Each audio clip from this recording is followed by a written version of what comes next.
저희가 조금 전에 이 헌정회관 회의실 잠깐 갔다 왔잖아요. 거기서 제가 처음인 게 연임한 거 처음이라고 말씀하셔서 처음이 이것만은 아니다 그 말씀을 드렸는데 뭐 말씀드리려고 했었냐면 헌정회 사상 민주당 성향의 헌정회장이 나온 게 처음이세요.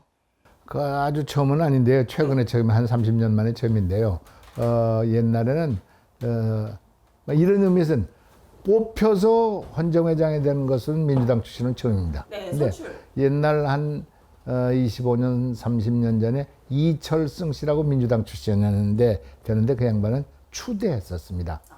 그렇기 때문에 선거로 해서 요 한 25년, 30년 사이에 다 공화당, 민정당 이런 출신이었고 그 당시에 쭉 계속해서 야당하던 민주당 출신은 제가 처음이고 거기다가 네. 덧붙여서 재선까지 돼서 그런 경우 드문 케이스. 심지어 이제 이번 재선하실 때는 이제 단독 출마를 하셔가지고 이제 그런데 첫 번째 때는 보니까 이 지지율이 거의 53% 가까이 되더라고요. 이것도 상당히 의미 있는 예, 수치인 네 것 사람이 같은데. 나와서 제가 53%를 했는데 네. 그러면 딴 분들이 아프셔서 잘 안 됐겠죠. 또 이렇게 또 겸손하게 이 헌정회는 어떤 곳이고 어떤 역할을 하는 곳인지 조금 말씀을 주세요. 국가 최고 원로기관이라고 말씀드릴 수 있고요. 전직 국회의원의 모임입니다. 전직 국회의원이 해방 이후에 한 3,300~400명 가까이 되는데 한 1,700명, 1,800여 명이 돌아가셨고 지금 나머지는 1,400명이 남았는데 1,400명 중에서 300명이 네. 현역 국회의원입니다. 준회원입니다. 네네. 그리고 나머지 1,100 한 정확히는 한 50명 정도가 지금 헌정회원으로서 몇 가지 역할을 하고 있습니다. 첫째는 헌정 발전을 위해서 우리가 연구도 하고 또 대안도 마련해서 현역 국회의원들에게 충고도 해주고 또 가끔씩은 제안도 하는 그래서 정책 대안도 제시하는 그런 기관이었습니다. 그런데 즉 저 전까지는 이런 정책적인 측면에서는 거의 하질 않고 친목 단체로서의 모임을 가졌었는데 제가 돼서부터는 최고 원로기관으로서 친목만 하는 것은 너무하다. 그래서 정책적인 측면에서도 연구도 하고 또 대안 제시도 해야 되는데 특별히 제가 두 가지 측면에서 중점을 둔 것은 지금 정치가 거의 죽다시피 했습니다. 전쟁 상태나 다름없어서 정치가 상실, 실종이 되어 있었는데 상실, 실종된 것을 다시 살려서 정치가 상생, 협치, 통합의 정치를 만들도록 그들을 충고하는 일이었습니다.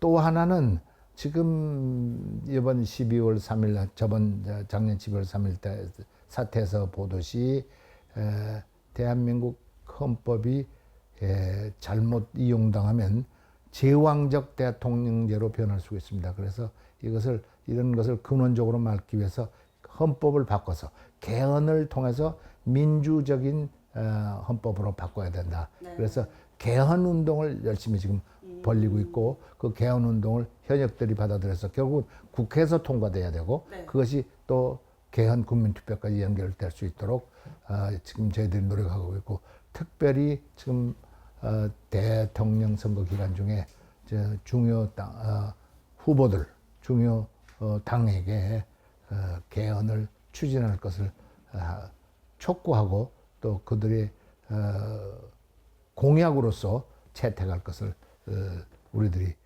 제안하고 있는 중입니다. 네, 역대 어느 헌정회장보다 지금 활동이 굉장히 활발하세요. 말씀하신 것처럼 이제 재임 일성으로 말씀하신 게 그 두 가지 개헌 그리고 이제 이 실종된 정치의 복원, 화합 뭐 이런 걸 말씀을 하셨는데 그 두 번째 관련해서 보니까 1977년에 정치계에 입문을 하셨더라고요. 그러면 사실상 이제 반세기 가까이 정치 현장에 계신 산 증인이세요. 근데 방금 말씀하신 것처럼 지금의 한국 정치가 그때와 달리 이념, 진영 이런 걸로 그냥 쩍 달라진 상태예요. 왜 이렇게 달라졌다고 보세요? 특별히 이렇게 서로 국론이 지금 분열된 것은 우리나라가 특별히 12월 3일 그 계엄 선포 이후 진보 보수 또 그다음에 탄핵을 거기로서 유발된 탄핵 사태에 대해서 탄핵에서도 찬성 반대 이것을 포함해서 이념 세대 계층 남녀 젠더까지 돼서 대한민국이 지금 국론이 심각하게 분열이 됐습니다.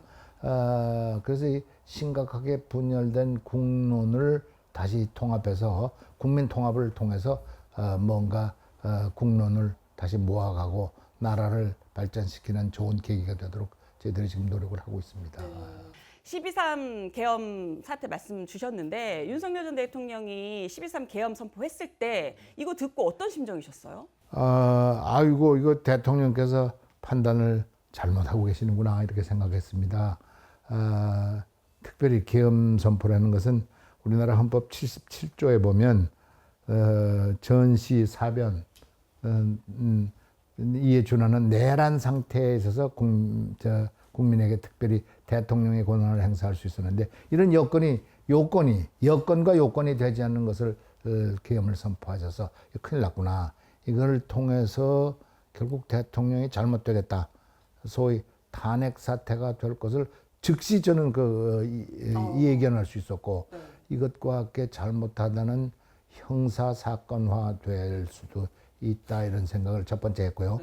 두 번째는 아이고 대통령이 정치 경험이 전혀 없습니다. 검사만 쭉 하시다 검찰총장가 되셔서 대통령이라는 것은 정치 친화적으로 정치를 좀 알아야 되고 경륜과 경험이 있어야 하는데 혹시 자기가 없는 사람이라면 정치 경험과 경륜이 많은 사람들을 등용해서 자기 주변에 갖다 놓든가 아니면 그런 사람들한테 자문을 받아서 정치를 했어야 되는데 양쪽이 다 모자랐습니다.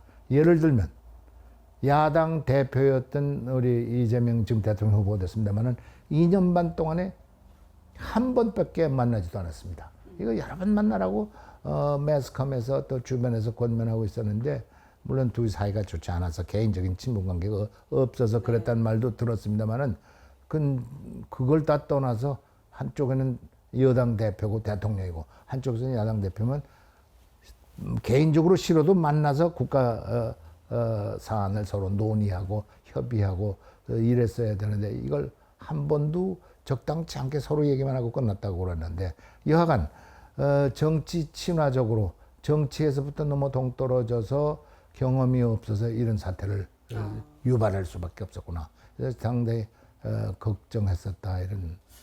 그래서 그런 얘기들 많이 하잖아요.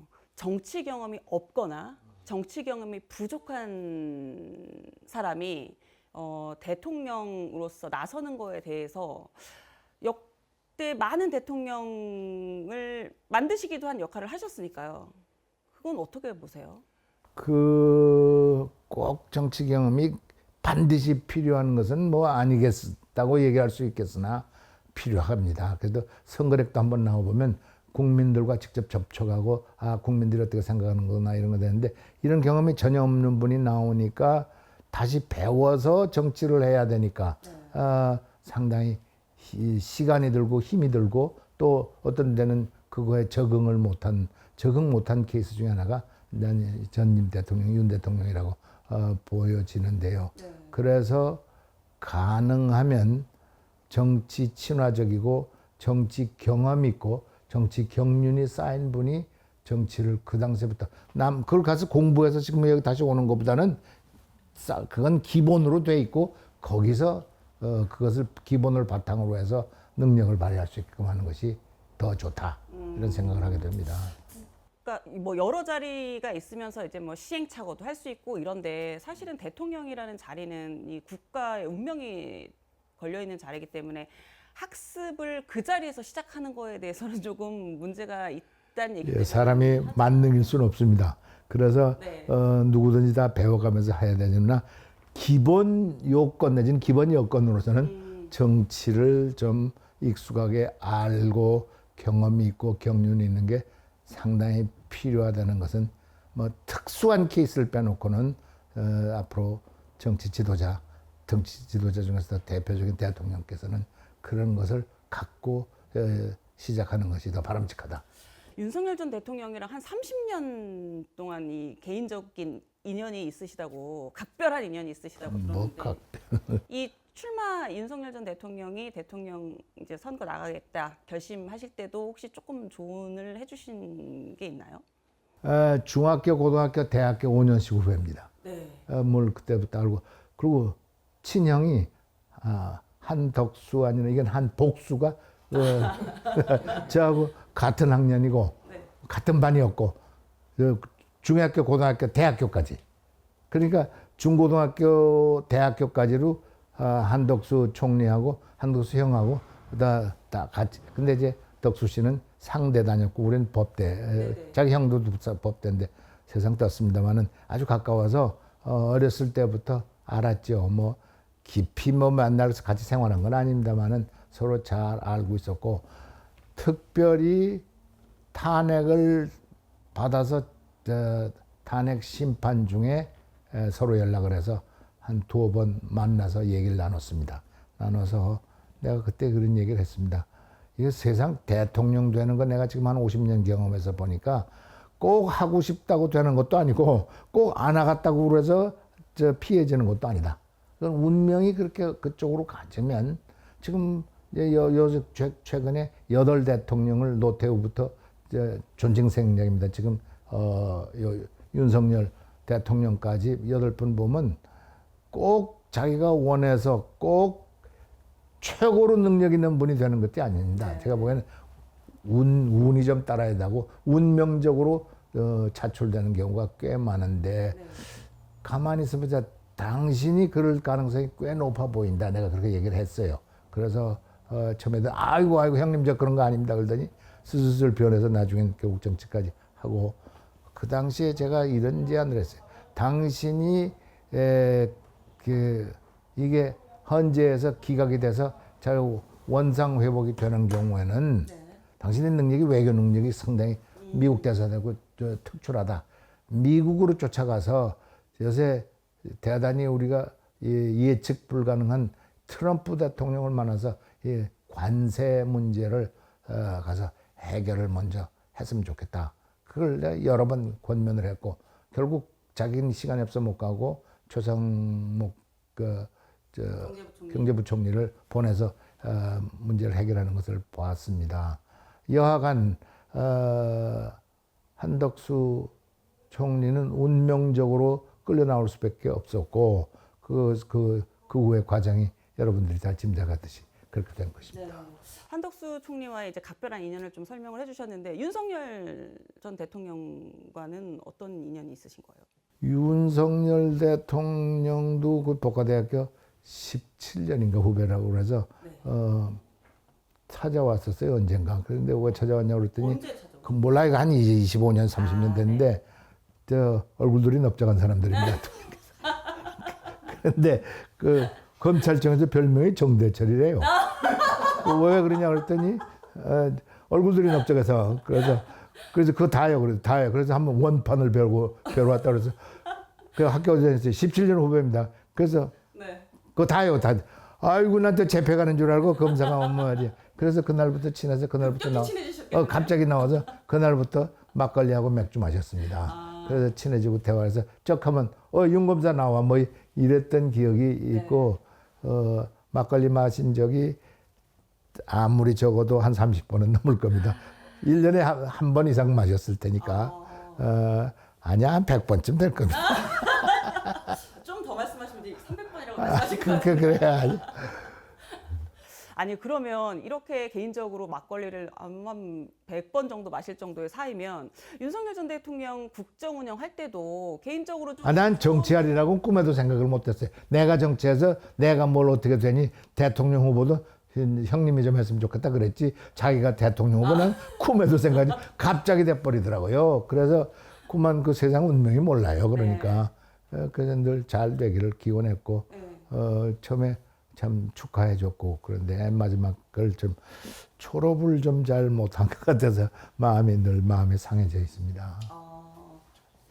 아니 그 정도 사실은 아까 그 말씀하셨잖아요. 윤석열 전 대통령이 야당 대표도 좀 만나고 했었어야 된다. 그러면은 역대 이제 대통령도 영수회담 같은 거 좀 하셨는데 윤석열 전 대통령한테도 영수회담도 좀 하고 다양한 소리를 좀 들어라라고 좀. 그래서 전문가들의 그 의견들을 좀 듣고 정치를 했었으면 좋겠는데 그걸 안 하시는 것 같더라고요. 못 하신 것 같아요. 조은하 씨 아니 뭐 나는 그 후에 헌정회장도 되고 뭐 이래서 뭐 대통령 되고 나서는 한두 번 만났습니다. 그런데 제가 그 소리는 했어요. 내가 정치 친화적으로 바뀌라. 그 정치 경륜 있는 사람들을 많이 쓰고 또 그들의 충고와 진언과 자문을 받아서 정치를 좀 했으면 좋겠다. 이 소리를 했습니다.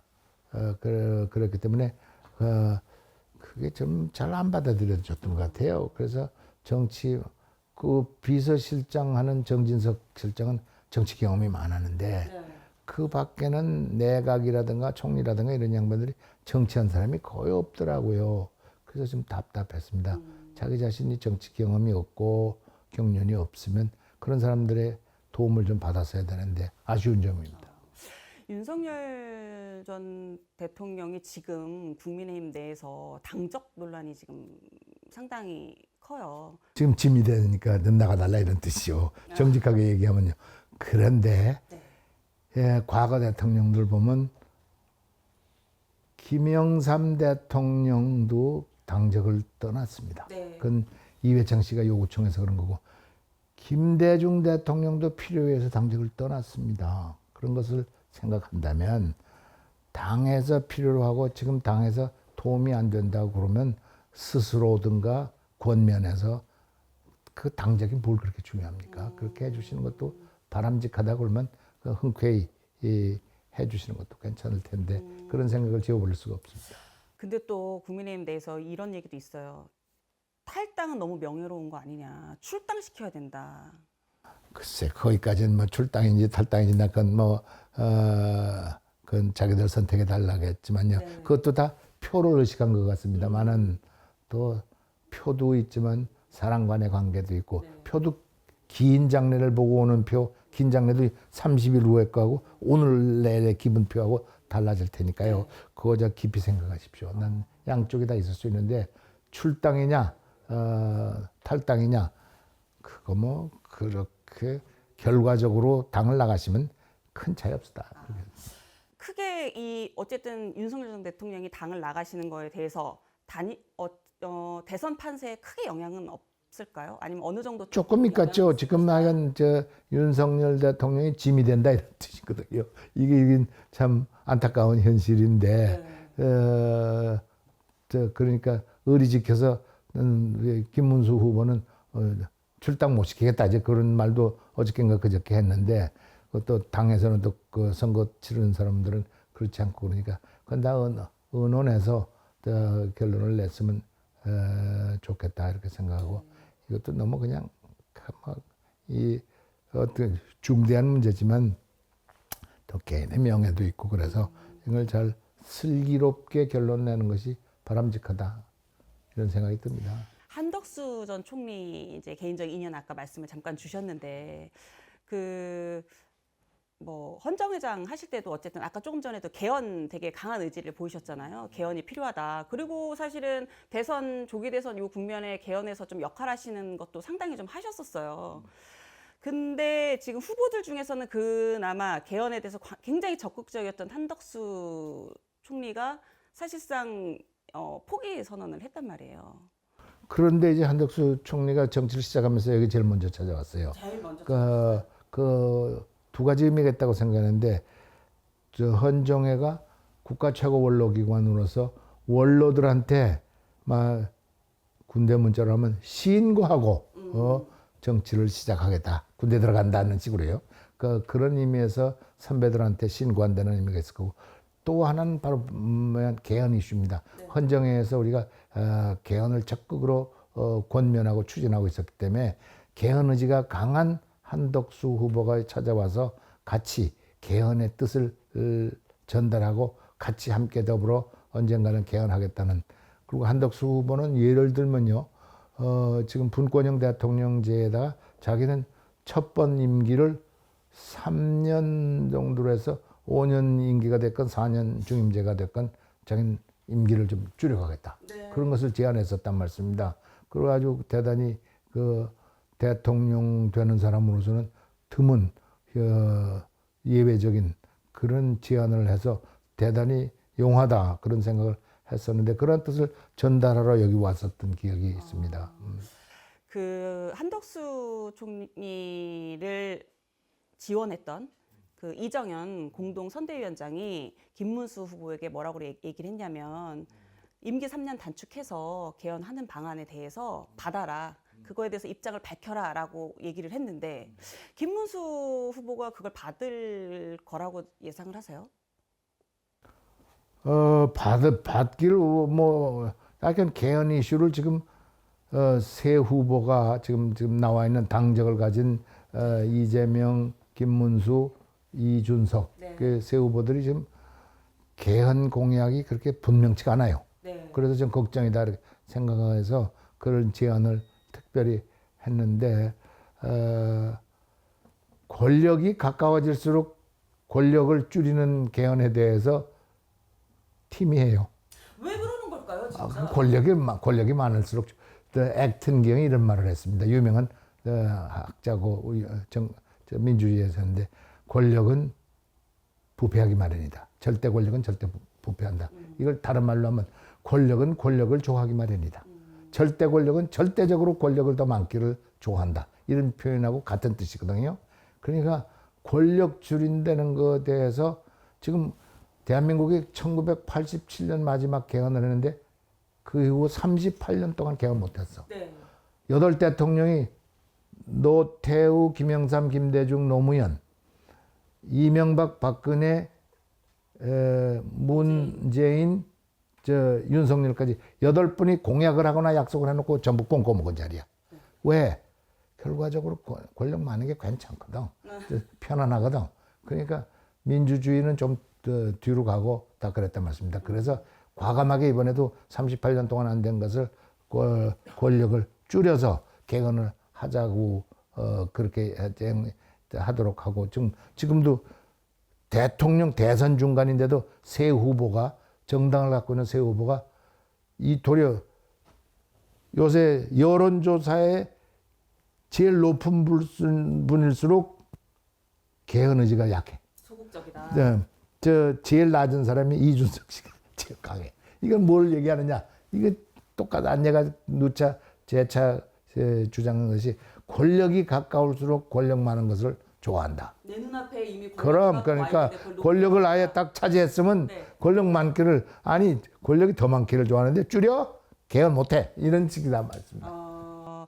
그래서 그렇게 역대 대통령들이 약속을 하고 나서 이제 되면 뭐 개헌 이슈는 블랙홀이다 이러면서 안 하기도 하고 문재인 전 대통령이 개헌에 대해서 그 안을 만들어서 국회에 제출했던 그 정도가 그냥 끝입니다. 거의 끝입니다. 그래서 참 이거 개헌하기 어렵다. 그래서 저희들은 사실 이번에 선개헌 죄송합니다. 선개헌 후 대선 네. 후 정치 일정을 하기를 바라서 했었는데 이젠 틀려졌고요. 네. 지금은 어떤 생각을 갖고 있냐면 대선을까지는 이제 틀렸으니까 대선을 해서 대통령이 된 사람이 개헌에 대한 로드맵을 제시하고 또 이걸 국회에서 국회의장이 중심으로 여야 의원들과 전문가들을 합해서 개헌 특위를 만들어서 헌법 개정안을 미리 만들어서 네. 이걸 둘이 접합을 시켜서 내년 6월에 있을 지방자치선거 때 국민투표와 개헌투표를 같이 함께. 그러니까 개헌투표와 지방선거를 같이 하도록 하는 것이 제일 좋은 방법이고 그 전에도 저희들을 포함한 정치인과 바깥에서 개헌을 계속 장구치고 북쳐서 개헌해라 그래야 될까 말까 하다는 것입니다. 그래서 그렇게 좀 되도록 저희들이 좀 노력하고 있고 또 촉구하고 있습니다. 네. 지금 저희가 어쨌든 30년 넘게 그 제6공화국 체제에서 지금 살고 있는데 모두가 제7공화국 체제를 열어야 된다고 얘기를 하고 있잖아요. 근데 지금 못 열고 있고, 근데 이제 헌정 회장이시기도 하고 개헌을 지금 항상 중요하다고 지금 계속 이제 역할도 하시고 목소리를 내시는 위치에서 개헌이 아까 제왕적 대통령제 문제 말씀을 하셨지만 왜 필요하다 좀 다시 한번 말씀을 주시겠어요? 저는 한 4대까지로 중요하다고 생각해서 이슈를 갖고 있는데, 첫째는 작년 12월 3일의 교훈입니다. 12월 3일 때 잘 나가는 대통령도 우리들 표현으로 찔꺽해갖고 생각이 잘못 바뀌어서 제왕적 대통령제로 자기 제왕적 대통령으로 변질될 수 있단 말씀입니다. 이런 가능성을 미리부터 막기 위해서는 개헌이 반드시 있어야 된다는 12월 3일의 교훈이다. 두 번째는 국민의 6할 내지 7할, 60% 70%가 개헌을 요구하고 있습니다. 그래서 국민의 요청에 의해서 개헌을 해야 된다. 세 번째는 국가 백년 대계를 위해서, 그리고 이 나라의 민주주의 발전을 위해서, 이 나라의 정치 발전을 위해서 개헌이 필요한 사항이다. 라는 데에 대해서 국민과 뜻있는 사람들의 공감대가 있다. 네 번째는 이 나라 정치 개혁 중에서 가장 화급하고 절실한 정치 개혁이 개헌이다. 또 하나는 아까도 좀 일부 말씀드렸습니다만은 1987년 이후 지금까지 38년 동안에 8대통령이 전부 공약하거나 약속하거나 찬동해놓고 대통령이 되면 다 꿈꿔먹은 자리가 됐어. 이런 경험 법칙상 이번에는 반드시 서둘러서 그리고 계속해서 박차를 가해서 개헌을 해도 될까 말까 하다. 그렇기 때문에 그 필요성과 경험 법칙에 의해서 해야 된다. 이런 생각을 갖고 있습니다. 그 한덕수 전 총리가 어쨌든 그 개헌을 필두로 여러분들과 이제 단일화를 하려고 했었잖아요. 그랬을 때 뭐 회장님도 만나셨지만 뭐 이낙연 전 총리, 뭐 손학규 전 대표, 뭐 그래서 회장님이 제시한 그 개헌의 그러니까 개헌을 위한 단일화의 시나리오는 한덕수, 김문수 후보가 단일화를 하고 여기에 이제 이준석 후보까지 가서 이 단일화를 하면서 이제 개헌을 만들어 보자 이거였는데 사실상 이제 물 건너갔어요. 물 건너갔고 국민의힘 내에서는 한덕수 총리는 지금 선대위에 합류를 안 하고 있는 상태예요. 이거는 어떤 메시지로 봐야 될까요? 이 단일화 후폭풍이다. 뭐 이런 얘기들 하는데 그렇게 보면 될까요? 좀 선대위에 참여 여부는 제가 개인적으로 모르겠습니다. 그러나 그가 개헌에 대한 투철한 의지가 있었던 것만은 틀림없는데, 그렇다면 그 개헌 의지를 선대위에 참여해서 관철시키는 것도 괜찮을 텐데 그런 생각이 있습니다만은, 이거는 지금 국민의힘 쪽의 얘기고요. 또 거기서 그 잘 돼서 개헌 의지가 그쪽으로부터 또 살아나길 바라지만, 또 이 민주당도 있는데 이제 날짜도 기억합니다. 4월 3일 날 이재명 대표가 저하고 전화를 했습니다. 그랬더니 개헌을 하겠다. 두 가지 점에서. 첫째는 책임 총리제, 분권형 대통령 책임제에 세 가지 요소가 있는데 그 중에 하나가 제일 큰 게 책임 총리제, 뭐 두 번째는 상원제, 세 번째는 지방 분권인데, 책임 총리제, 국회에서 총리를 뽑고 국회 책임지고 대통령의 권한을 총리에다 많이 주는 것을 하겠다.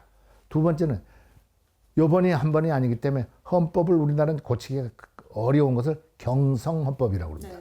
경성헌법을 연성헌법으로 고쳐서, 그러니까 지금 국회 3분의 2, 그리고 국민투표는 나라가 거의 없어요. 이런 것을 좀 고쳐서 연성헌법으로 고치겠다고 나한테 전화로 통화해서, 그래서 그럼 국민들한테 발표하라고. 그런데 우물쭈물하다 닷새가 다니까 그 헌법 개정 안 하겠다고 그랬어요.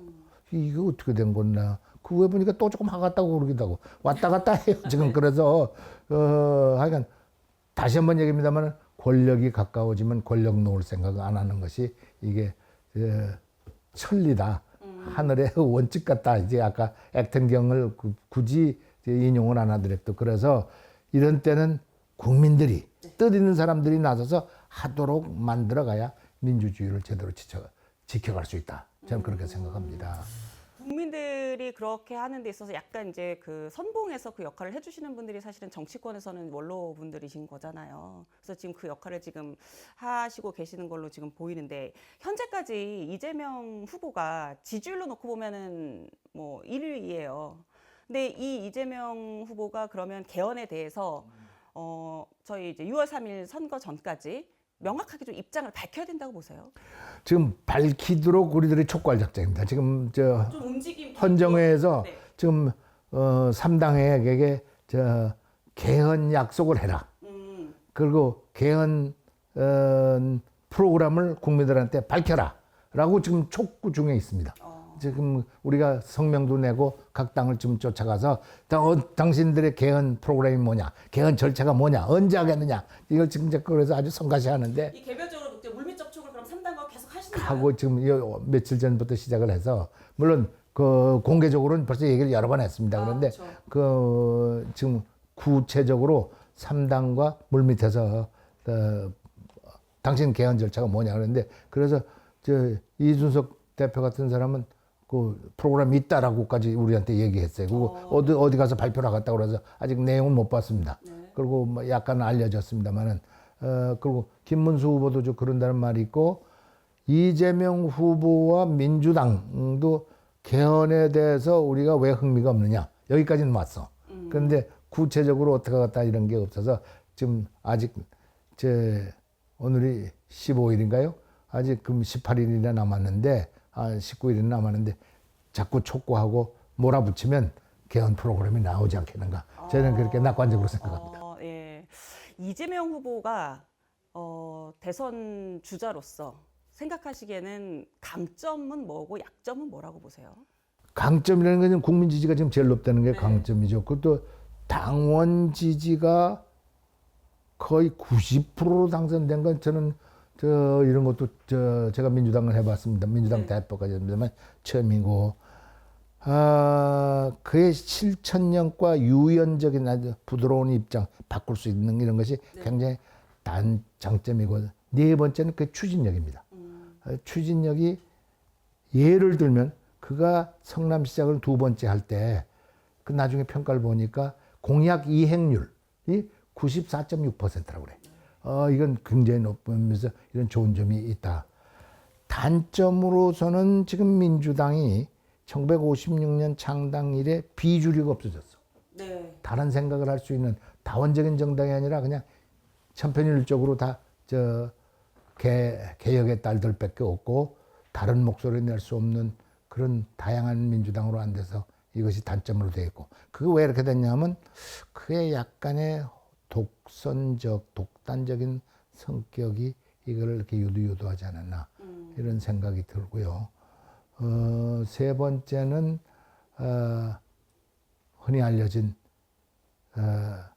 도덕적 비리. 그게 지금 뭐 재판을 받고 있고 11개의 5개의 재판 이런 게 지금 선거법까지 포함해서 아주 복잡한데 그리고 자기 가족, 사모님 뭐 애들까지도 다 이게 비리가 연루돼 있고 그 신문 지상에 보고에는 자세히는 모릅니다만은 그 도덕적 비리가 있다는 것이고 또 하나 하려면 아까 제가도 말씀드렸습니다만은 일관성이 조금 견해돼 있어. 한번 약속돼 있다가 또 그만 바뀌고 딱 그래서 과연 개헌에 대해서도 진짜 뜻이 있는 건지 딴 것도 자주 바뀌어서 가만히 있어봐. 그래서 뭔가 좀 일관성 있게 바뀌지 않는 그런 모습을 갖지 않으면 단점으로 보인다.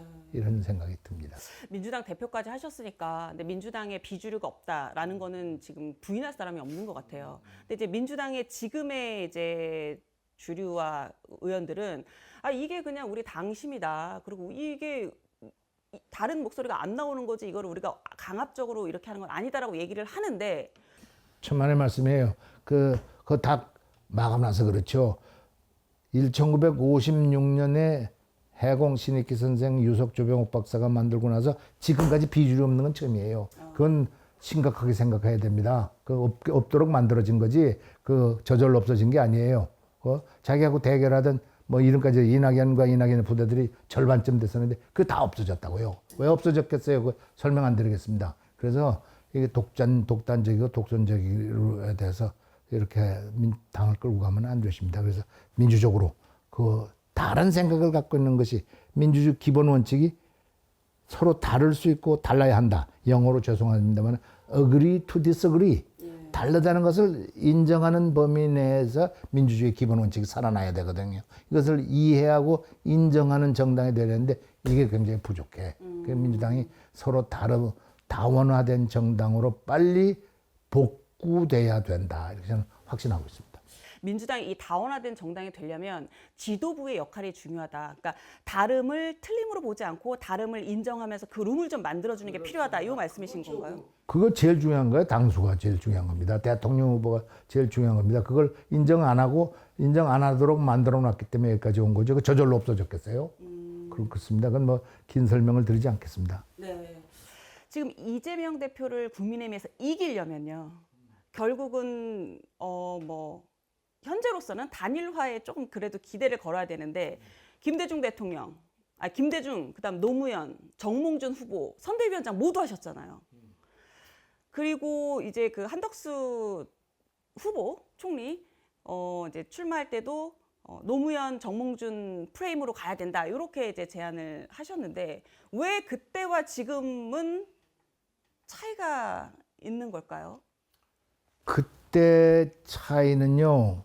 그때는 노무현이라는 큰 당의 후보자가 스스로 단일화를 제안해서 작은 당의 정몽준 후보하고 단일화하겠다고 그랬습니다. 이번에 거꾸로 됐어. 바깥에 있는 한덕수라는 사람이 안에 있는 뭐 여론조사는 조금 더 높을는지 모르지만 안에 대당의 후보자한테 단일화하자고 그런 그게 좀 입지가 다르고 도리어 이쪽에서 마음대로 해라. 당신들이 정한 대로 다 하겠다. 이랬단 말씀입니다. 그리고 그 당시에는 끝나고 나서 정몽준 단일화되니까 정몽준 씨가 도와줬고 지금 한덕수 씨가 안 도와주고 있고 그리고 마지막에 가서는 거꾸로 정몽준 씨가 뒤틀려서 저 단일화 파기 취소했고 지지초를 했죠. 지금은 그런 건 없고 그래서 그 모양이 다릅니다만은 노무현 때를 해보면요 그 당시 결과적으로 노무현 대선 후보의 결단에 의해서 이렇게 됐습니다. 나하고도 의논 안 하고 그 참모들하고 의논 안 하고 거기다 또 원로들 뭐 김홍기 씨 비롯하고 안 하고 어느 날 갑자기 단일화하자고 발표를 해버리더라고요. 깜짝 놀래갖고 말이야. 아니. 그래서 그 뭐 개인적으로 나보고 형님 하니까 나보다 한 2-3살 밑이에요. 형님 저질렀습니다. 이 사람하고 의논 좀 하고 하셔야 되지 않을까. 이러다가 낭패도 보고 이러다가 당의 존폐 위기. 만약에 거꾸로 가서 정몽준 씨가 됐다 그러면 민주당은 지금 밑바닥에서부터 흔들린단 말이에요. 대통령 후보가 없는 정당으로 갑자기 변하단 말씀입니다. 이걸 예비했어야지. 그거 물어주도 안 보고. 그러더니 뭐 저질러 놓은 걸 어떻게 해요. 그래서 수습하기 위해서 지금 총리하고 있었던 이해찬, 홍석기 동지들 며칠 갖고 야 이거 수습하자. 이런 걸 토론 준비도 하자. 그다음에 절차에 있어서도 그 여론조사를 하려면 여론조사 기관을 선정해야 되는데 우리하고 좀 그래도 소통할 수 있는 여론조사 기관을 빨리 수소문하자. 뭐 이러고 저쪽 당의 그 당시 여론조사 기관의 책임자가 중앙일보 김행이라는 아주 훌륭하신 분이 있었는데 그 양반이 여성분인데 굉장히 폭이 넓어서 이런 것을 다 이해하고 우리한테 거꾸로 다 양보를 하시더라고. 그래서 상당히 어느 정도 잘 돼서 여론조사가 노무현, 정몽준 비슷비슷했어요. 어떤 거는 정몽준 씨가 높았어요. 그런데 이렇게 돼서 다행이었고 그런 과정에 이회창 씨가 여론조사에서 상당히 높았던 게 이런 과정, 이게 민주주의 절차란 말씀입니다. 이게 관심 이쪽으로 끌어오고 마지막 판에 폐기까지 해서 제가 노무현 후보를 끌다시피 해서 정몽준 후보 집에 가서 시위를 하고 1시간씩 서 있고 그것이 노무현 대통령 후보는 안 가겠다는 거예요. 그냥. 안 간다고 하셨어요? 물론 안 갔다고 그랬죠. 차 타고 가는데 나보고 개인적으로는 형님 어디 가는 거예요? 정몽준 쪽인데 뭐야? 야, 차 돌려! 그러더라고요. 내가 또 그 차 돌려서 다시 여의도로 가는 걸 좀 이따 차 돌리세요. 그래 돌리고 이화대학교 옆에 가니까 또 차 돌려 그래서 좀 이따 그 당장 차 돌려 그러면 안 되잖아. 조금 가다가 차 돌리세요. 밑에 사람들이 내 말 듣고 싶어 하지. 차 돌리지. 중앙청 앞에 가는데 난 못 가요. 차 돌려! 그래서 들어가죠. 그래서 정몽준 평창도심 집에 가서 내가 여기 서 있습니다. 다행히 정몽준 씨가 안 나왔어. 정몽준 씨가 다행이지. 나와서 친절하게 그러면 효과가 없었지. 그냥 홀대 받는 것 같아서 말이야. 지금 내일 아침 대통령 선거인데 대통령 선거에 주 후보가 남의 집 앞에서 비 맞고 추루 서 있는 게 국민들한테 얼마나 동정받겠어. 난 그런 계산을 했거든. 그럼 그걸 계산하고 가신 거예요? 계산했지. 나야 계산했지. 나중엔 그리고 1시간 후에 그 전에 먼저 신부를 불렀어. 이재정이라고 교육감 하는 분이야. 나하고 고등학교 동기동창이야. 신부야? 성공의 신부야. 성공의 신부는 장가도 가고 그래요. 그래서 내 친구니까 불러. 그래서 왔어. 뒤에 서서 키가 조그맣거든. 그래서 저렇게 맥주 상자 같은 거 놓고 뒤에 서서 기도를 하는데 아주 울려. 하나님 아버지, 지금 우리가 좀 어려운 환경에 있습니다. 그러나 김대중 이후에 그래도 민주당이 한 번 더 잡아서 이 나라 민주주의를 살려야 합니다. 그런 필요성에서 노무현 후보를 축복해 주시고 민주당을 축복해 주시고 막 그냥 쏟아놓듯이 그래. 그러니까 내가 생각해도 내가 눈물이 나와. 가만 보니까 노무현 울려고 그래서 내가 쿵쿵 쳤어. 울면 안 돼. 여기서 울면 지금 텔레비전이 다 이렇게 있는데 뭐 짚는 척하고 이렇게 딱 이러더라고요. 그래서 1시간 있었다가 이제 어느 정도 됐어. 집에 가도 돼요. 그래서 같이 난 나왔어. 나 차 타면서 내가 그랬어. 오늘 이겼어요. 아침에 이겼어요. 넌 쳐다보니 지금 텔레비전이 다 전국에 보였는데 본 사람마다 노무현이 불쌍하다. 정몽준이 돈 많은 사람들이 그럼 이제 돌아섰으니까 우리가 노무현 동장에서 찍어줘야 되지 않겠는가. 이렇게 생각을 합니다. 그게 아니야. 그런 거에서 그 다음날 됐거든. 돌아가시는 날까지 나보다 3년 후배인 노무현 대통령이 어떻게 저를 정몽준 집 갈 생각을 했고, 그걸 안 가갔다는 나를 3번씩이나 차 돌려오는 걸 끌고 가서 형님 고맙습니다. 만나 죽는 날까지 고맙습니다. 고맙습니다.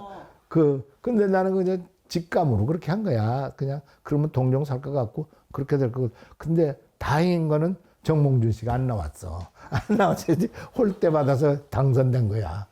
그런데 나 이거 운명이다. 이게 지금 생각해 보면. 그래서 그만 그랬던 기억이 있는데 여하간 꼭 세상이 합리적인 계산대로 되는 것이 아니라 이게 운명적인 요건도 있다. 여건도 있다. 그런 세상을 지워버릴 수가 없습니다. 이건 좀 어려운 질문일 수 있는데요. 선거 때마다 이 단일화를 해야 되는 여건이 다르잖아요. 상황도 다르고 그렇기 때문에 해법도 굉장히 다를 텐데 이 단일화를 성공하기 위해서 공통된 기준, 그 정몽준 후보가 안 나오는 그 촉을 발휘하셨던 것처럼 좀 말씀을 주시면 단일화를 성공하려면 이런 거 기본적인 이런 건 좀 있어요. 기본적인 서로 기본으로 생각하는 건 누가 본선에서 이길 것인가를 판단해서 결정이 이루어져야 돼요. 내가 아까 저쪽 김문수, 한덕수 얘기를 하면서 거기서도 예를 들면 김문수 후보가 선거 중원에 22번이나 단일화하겠다고 그랬어. 근데 권력을 잡으니까 자기가 되니까 그때서부터는 내가 언제 그랬냐. 그런 식이야. 그래서 거꾸로 한덕수 씨가 양보를 해갖고 너무 여유자작 그렇게 양보를 해가면서 해서 결국 안 된 것도 있고 거긴 특수한 케이스지만 나중엔 그 오밤중에 그걸 그냥 김문수 후보를 떨어뜨리고 그걸 또 승하고 그 당시 투표도 말씀입니다.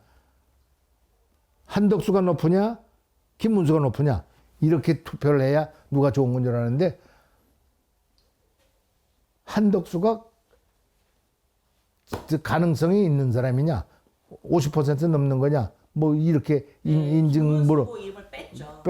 빼서 그거가 좀 묘하게 됐어요. 하여간 그래서 이거 다 운명이다.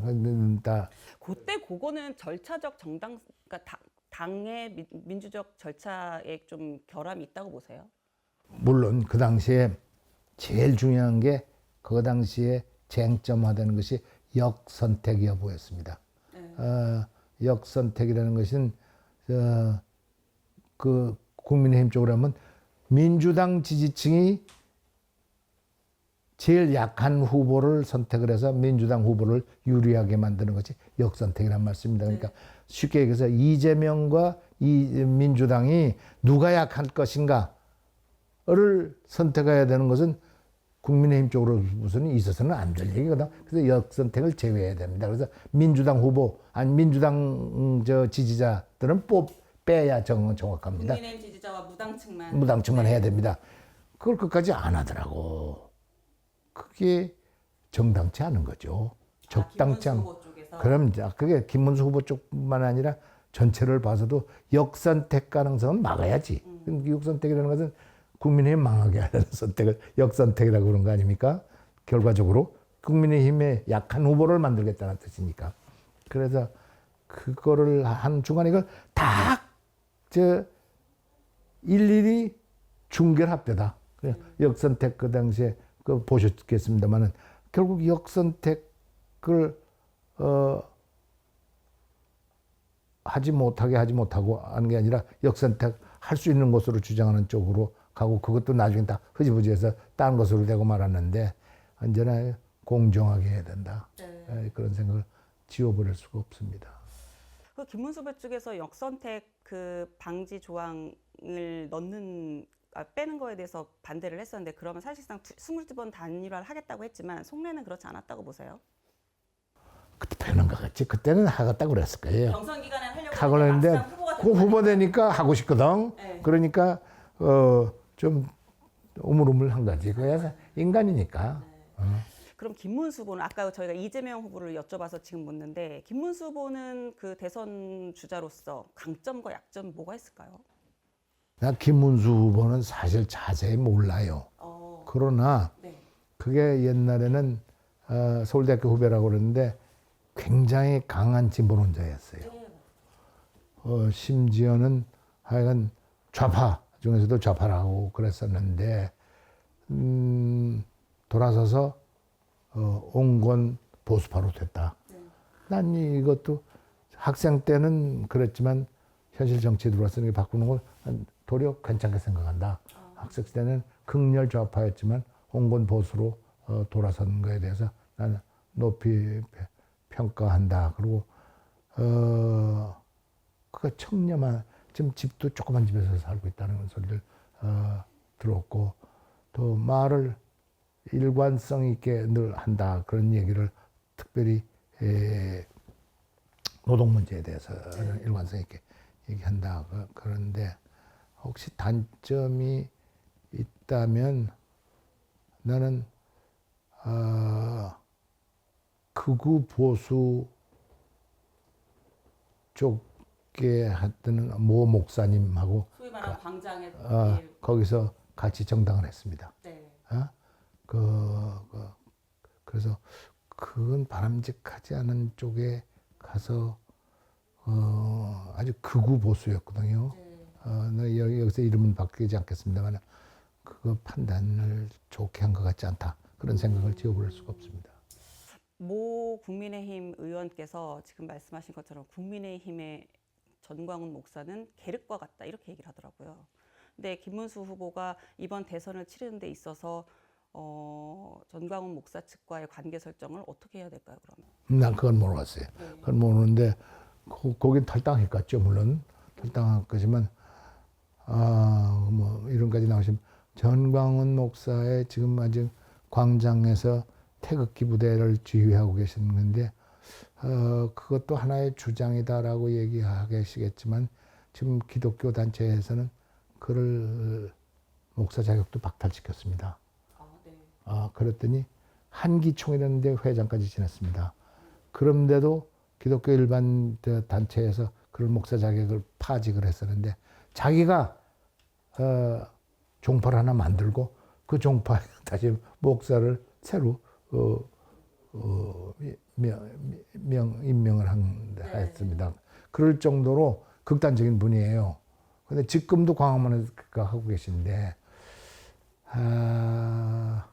정치인으로서는 이렇게 한쪽 극단 쪽에 선대는 것이 바람직하지 않아서 김문수 후보로서는 장점보다는 약점으로 보인다. 그렇게 보입니다. 헌정 회장으로서 이번 대선의 시대 정신은 뭐여야 된다라고 짧게 한 말씀 주시면. 시대 정신은 세 가지가 있다고 늘 내 마음속에. 첫째, 이 나라의 민주주의를 더 깊이 뿌리내는 일이다. 또 하나는 경제적으로 경제를 계속 성장시키고 성장만 시켜 분배도 해야지. 그러니까 양극화, 부익부, 빈익빈을 극복해서 함께 더불어 잘 살 수 있는 사회. 다른 말로 공정한 사회를 만드는 길이다. 세 번째는 남북이 평화롭게 공존하고 궁극적으로 평화적으로 통일을 이루어내는 길이다. 라는 것을 이 세 가지는 나는 시대적인 소명으로 생각하고 있습니다. 이거는 모든 정치인들이 얼마나 이런 시대적인 소명을 마음에 잘 두고 또 정치가 이런 방향으로 흘러가게 되길 늘 기대하고 있습니다. 시대마다 요구하는 리더의 상이 다르잖아요. 근데 지금 이 조기 대선으로 치러지는 이 시대에 리더로서 가장 필요한 덕목 한 가지만 뽑는다면 뭐가 있을까요? 첫째는 용서, 화해, 포용의 정치 지도자가 돼야 된다. 지금 극단적으로 분열돼 있었기 때문에 지금 아까 얘기했지만 여야, 찬탄, 반탄, 그 세대, 그다음에 젠더 이런 것으로 지금 그렇게 분열돼 있어서 이제 정치 지도자는 이제 대통령은 되면 화해, 용서, 포용을 마치 19세기 말 20세기 초에 있었던 넬슨 만델라 같이 그리고 김대중 대통령처럼 김대중 대통령의 딴 면은 몰라도 용서, 화해, 포용 정책을 써서 자기를 죽이려고 했었던 박정희 대통령을 따님을 만나서 용서하고 박정희 기념관에 150억을 도와줬던 사건이라고 보다는 일. 자기를 죽이려고 했던 전두환 씨를 5번이나 만나서 직권 경험을 들어서 나 우연히 전두환 씨를 나중에 만나니까 나보고 나 김대중 대통령 존경합니다. 본인한테 직접 들었어.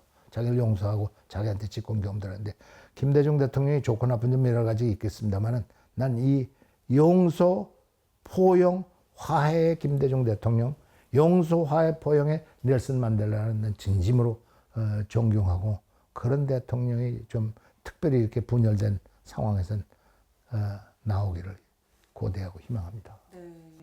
권력에 있더라도 사적인 보복 같은 걸 하지 말고 어쨌든 이 대한민국 공동체의 화합을 위해서 노력을 해야 된다 이 말씀을 주셨는데 저희 이 찾아가는 판도라 마지막 질문인데요. 공식 질문입니다.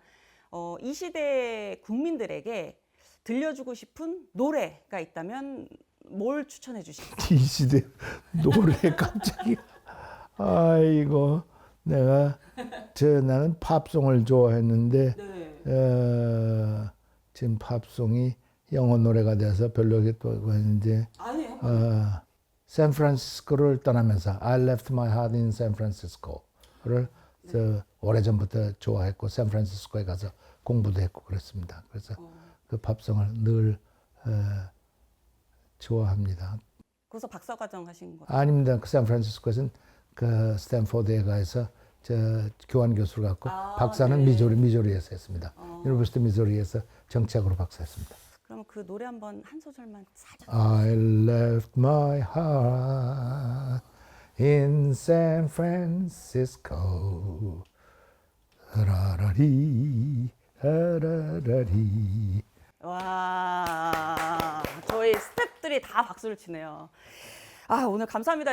지금 긴 시간 저희가 지금 인터뷰를 했는데 되게 지금 원로로서 정치권의 원로로서 되게 메시지도 주시고 우리가 좀 새겨들어야 될 말씀을 주셔서 저희가 요거 가지고 이제 이번 대선에 모두가 좀 그렇게 하십시오. 감사합니다. 고맙습니다. 오늘 고맙습니다. 악선 바로 끝. 네, 여기 고맙습니다. 아까 6인데 8명인 것 같아. 하나, 둘, 셋, 넷, 다섯, 여섯, 일곱, 여덟. 네, 넥타이 2개 더 갖고 가. 넥타이 2개 더.